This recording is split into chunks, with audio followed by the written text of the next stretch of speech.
How to lead a horse. Leading a horse is an important component of ground training that you do with your horse when you are standing on the ground. When you are able to lead your horse, you will have a much easier time controlling his movements, as well as tying him to a hitching rail and trailering him. Leading your horse will also help you better communicate with him. With time and patience, you will be able to successfully lead your horse and improve your relationship with him. Part 1. Preparing to lead your horse. 1. Obtain the equipment to lead your horse. You will need a few tools to lead your horse: halter, lead rope, gloves, and dressage whip. The halter will fit snugly yet comfortably on your horse's head, and the rope will attach to the halter. The gloves are useful to protect your hands from rope burns or irritation. The dressage whip is a semi-rigid rod that is about 36 to 44 inches, 91 to 110 centimeters, in length. The semi-rigidness will prevent the horse from experiencing painful or bothersome pokes from the whip. Lead ropes come in different materials. Cotton lead ropes can be more forgiving on your hands if you are not wearing gloves, but may rot or mildew if stored when wet. Polypropylene lead ropes have several advantages, including being soft and flexible and easy to grip. Nylon lead ropes are also available. Choose a lead rope that is about 8 to 10 feet, 2 to 3 m, long. A rope halter with a rope crown snap is useful when teaching a horse to yield to pressure. Pressure is sometimes needed when leading a horse. Treats will also be helpful to have on hand. Examples of tasty treats include cut-up apples or carrots and horse cookies. 2. Place the halter on your horse. Attach your lead rope to the halter before placing it on your horse. Holding the unbuckled halter in your left hand, stand on your horse's left side and slowly guide your right hand over his neck to guide his head toward you. With your right hand, slowly guide the halter's nosepiece over your horse's muzzle and the headstall over and behind his ears. Do not poke your horse's eyes as you are positioning the halter. Secure the halter.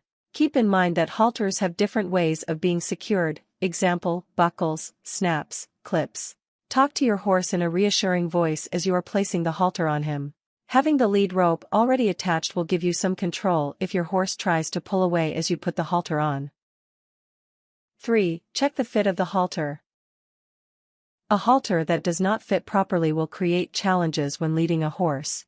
You should be to fit 2 fingers easily and snugly between your horse and the noseband. Adjust the halter accordingly if it fits too tightly or too loosely. Your horse may signal his discomfort if the halter is too tight on his head or behind his ears. 4. Stand on your horse's left side. A horse's left side is the customary position to lead a horse. You can stand so that you are either even with your horse's head or about halfway between his head and shoulder. Stand about 12 inches, 30 centimeters away from your horse. Leading a horse is possible from the lead, in front of your horse, or drive positions, behind your horse's withers, but is not as safe as standing by your horse's side. 5. Hold the lead rope. How you hold the lead rope is essential to safely leading your horse. Hold the lead rope with your right hand. Fold or coil the excess lead rope in your left hand. Never wrap the lead rope around your hand. If your horse decides to bolt, you could get dragged by your horse and seriously injure yourself. Keep the excess lead rope off of the ground to prevent you or your horse from tripping over it. Part 2. Teaching your horse to yield his hindquarters. 1. Apply pressure with your lead rope. An important aspect of leading your horse is teaching him how to yield his hindquarters from a standstill. To begin, face your horse's left side. With the lead rope in your left hand, apply even pressure with the lead rope to get your horse to turn his head turns towards you. Teaching your horse to yield his hindquarters is important because he may have the tendency to do a partial halt when being led, stopping his front legs while moving his hindquarters in a quarter circle. A full halt is when your horse can yield both his front and hindquarters. 2. Tap your horse's left ankle with the dressage whip. Hold the dressage whip in your right hand. Use gentle taps on your horse's left ankle, inside hind leg, to coax your horse to move that leg in, forward and in front the outside hind leg. Continue tapping until he move his inside hind leg correctly. Your horse may not care for the tap of the dressage whip, but it will not hurt him. Space your taps about 1 second apart. When your horse can yield his hindquarters when you are on his left side, switch to his right side. 3. Practice consistently. Initially, your horse may kick the leg you are tapping. In addition, he may move his outside hind leg. If he moves his outside hind leg, follow his movements, but continue to tap on his inside leg. Eventually, he will stop moving the outside hind leg and move only the inside hind leg. Keep your practice sessions relatively short, about 10 to 15 minutes. Part 3: Training your horse to move forward and halt.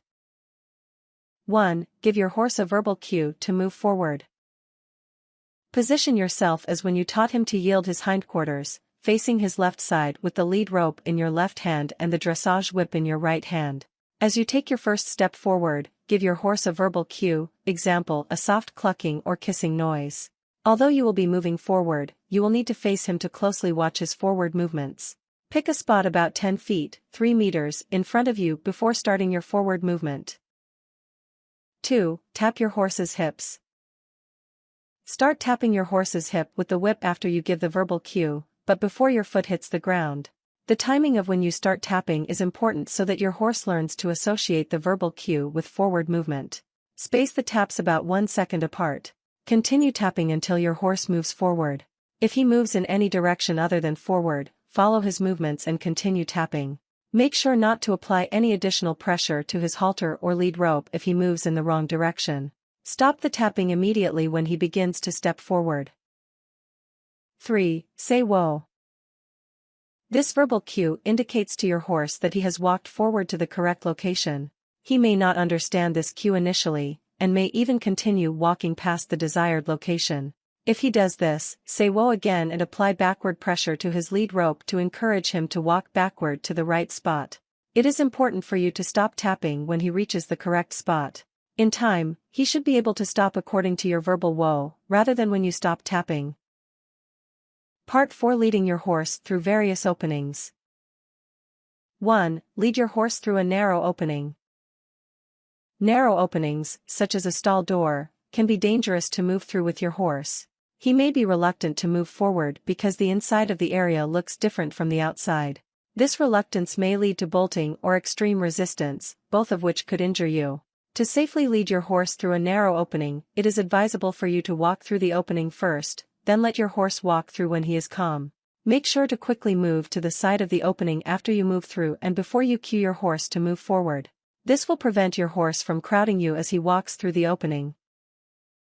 2. Lead your horse through a swing gate. A swing gate is wider than a stall door. However, you will still need to control your horse as he moves through it. While leading your horse from his left side, approach the gate with as much room as possible to open the gate. Unlatch the gate with one hand while keeping a firm hold on your horse's lead rope with your other hand. Open the gate widely enough for you and your horse to walk through easily. Your horse should not have to back up and reposition to get through the gate. Make sure to swing the gate closed when you and your horse have gone through it to prevent other animals from entering through the gate. Do not walk in front of the horse when walking through the gate. Horses tend to move quickly through openings, and he may injure you if he moves quickly when you are in front of him. 3. Remove the halter and lead rope. Once you and your horse have safely moved through the opening, you can release him by removing his halter and lead rope. You should remove his lead rope before removing his halter. This will prevent your horse from rearing back and developing a bad habit of pulling on his halter.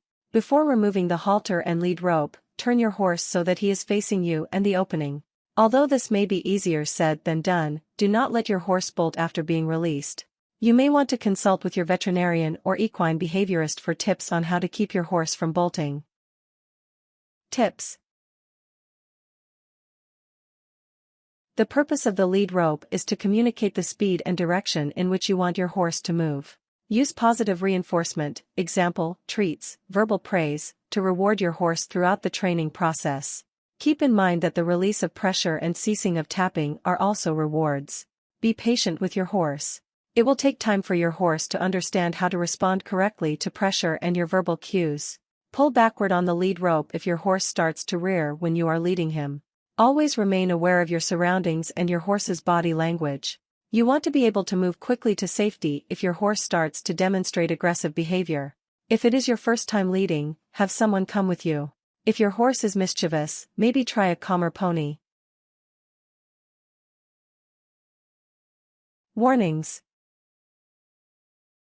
Wearing jewelry while leading your horse poses a danger. It can easily get tangled in the lead rope, which could prevent you from releasing the lead rope if your horse decides to bolt. If the horse is not yours, and it is your first time leading, have the owner or someone familiar with the horse come with you. You don't want to spook the horse. Never wrap the excess lead rope around your hand. Your horse is much stronger than you, so you should not try to pull him.